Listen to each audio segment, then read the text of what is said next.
আপনার বাচ্চা প্রতিদিন স্কুল যাচ্ছে এবং স্কুল থেকে ফিরে এসে টিউশন যাচ্ছে।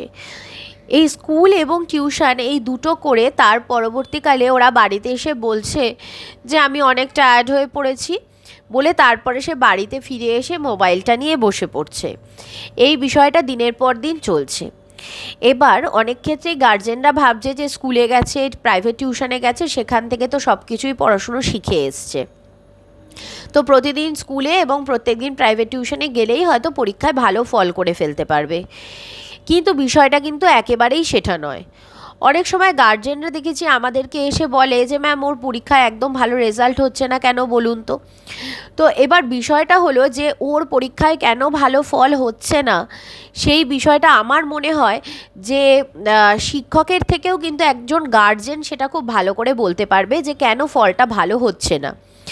তার কারণ হচ্ছে শিক্ষকের কাজ হলো পড়াটা বুঝিয়ে দেওয়া, আর স্টুডেন্টের কাজ হলো বাড়িতে গিয়ে সেই পড়াটা রেডি করা, আর গার্জেনের কাজ হলো সেটাকে তত্ত্বাবধান করা যে বাচ্চাটা প্রতিদিন পড়তে বসছে কিনা এবং প্রতিদিন তাকে যে পড়ানোগুলো স্কুল এবং প্রাইভেট টিউশনে পড়িয়ে দেওয়া হচ্ছে রেগুলারলি তারা সেটাকে রেডি করছে কিনা।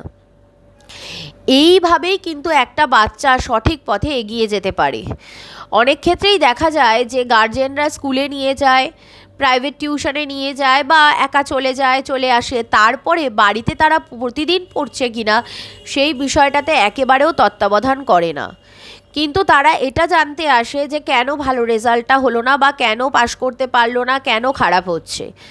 তো আমি একটা কথাই শুধু প্রত্যেকটা গার্জেনকে বলবো, বেশি কিছু না ভেবে একটা জিনিসের প্রতি আপনারা সবাই কনসেন্ট্রেট করুন, যেটা হলো ওদেরকে সঠিকভাবে তত্ত্বাবধান করুন এবং প্রত্যেক দিন ওদের থেকে একটা ডায়েরি করুন এবং সেখানে লিখে রাখুন যে প্রতিদিনে ওরা কোন কোন সাবজেক্টের কোন কোন চ্যাপ্টারগুলো মুখস্থ করে ফেলেছে, যেটা আপনারা না পড়ালেও আপনাদের এই নলেজটা থাকা দরকার যে বাচ্চার কোন সাবজেক্টের কটা চ্যাপ্টার রেডি হয়েছে। সেটা যদি ওদের থেকে সঠিকভাবে আপনারা নিয়ে একটা ডায়েরি করে লিখে রাখেন, তাহলে এক এক সপ্তাহে আপনারা বুঝে যাবেন যে কটা করে চ্যাপ্টার বাচ্চার রেডি হয়েছে। এবার যখন পরীক্ষা নেওয়া হচ্ছে তখন পরীক্ষার ফলটার দিকে লক্ষ্য রাখুন এবং তারপরে ওরা কোন দিন কোন চ্যাপ্টারটা রিভিশন করছে সেটার দিকেও লক্ষ্য রাখুন। যদি সেগুলো না করে তাহলে ওদেরকে সঠিকভাবে গাইড করুন যে একটা চ্যাপ্টার পড়া হয়ে গেলে তার 5 থেকে 7 দিনের মধ্যে আবার সেই চ্যাপ্টারটাকে রিভিশন করতে হবে। এইভাবে যদি গার্জেনরা সঠিকভাবে বাচ্চাদেরকে তত্ত্বাবধান করে, তাদেরকে গাইড করে বাড়িতে, আমার মনে হয় তাহলেই কিন্তু স্কুল এবং টিউশনে তারা যেটা শিখে আসছে সেটাকে তারা সঠিকভাবে কাজে লাগাতে পারবে। তা না হলে বাচ্চাদের এটা বোঝার ক্ষমতা একেবারেই থাকে না। খুব কম সংখ্যক বাচ্চা আছে যারা এই বিষয়টা বুঝতে পারে, কিন্তু বেশিরভাগ বাচ্চারাই এইটা বুঝতে পারে না, যে কারণে তারা পড়াগুলোকে ফেলে রাখে। কিন্তু এটা গার্জেনদের দায়িত্ব হবে যে তারা নির্দিষ্ট সময়ের মধ্যে বাচ্চাকে বলবে যে তুমি এই পড়াটা নিয়ে বসো এবং পড়াটা শেষ করো, এবং প্রতিদিন লক্ষ্য রাখতে হবে অন্তত 3টে সাবজেক্ট প্রত্যেক দিন যাতে ওরা পড়ে। আজকে 3টে সাবজেক্ট পড়লো, কালকে আবার নতুন 3টে সাবজেক্ট পড়বে, পরের দিন আবার রিপিটেড আগে যে 3টে সাবজেক্ট পড়েছিল সেটা আবার পড়বে।